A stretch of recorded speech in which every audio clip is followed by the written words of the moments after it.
Daan-daang mga lalaki ang nabigyan ng libreng prostate exam ngayong bisperas ng Father's Day.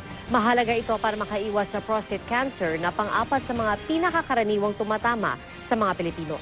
Nakatutok si Jay Sabal. Daan-daang mga lalaki ang nagpunta sa Jose Reyes Memorial Medical Center kanina para sa taunang libreng prostate exam ng Department of Health at Philippine Urological Association. 71 years old na si Santos Kayanan, pero ngayon lang daw siya sumailalim sa ganitong check-up. Natatakot po. Parang nanenervous. Siyempre, ngayon pa lang. Ang prostate ay isang gland na makikita sa reproductive system ng mga lalaki. At sa pinakahuling tala ng DOH, mahigit 2,000 bagong kaso ng prostate cancer ang naitatala bawat taon. Mahigit 1,000 naman ang namamatay. Hindi raw madaling malaman kung may prostate cancer ang isang lalaki, lalo na kapag nasa early stage pa lang. Wala raw kasi itong sintomas.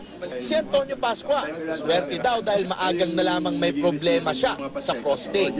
Naku, huwag kayo kakain ng ano. Unang-una, maalat, mataba, yun, number 1. Kaya pag iihigaw, pipigilin.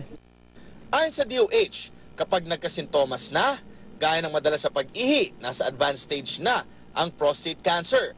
At kapag hindi naagapan, maaaring humantong ito sa kamatayan. Gusto kasi natin makuha ang cancer kung saan maliit pa lang siya. Maliit pa lang siya, nandun lang siya sa prostata, hindi pa kumakalat.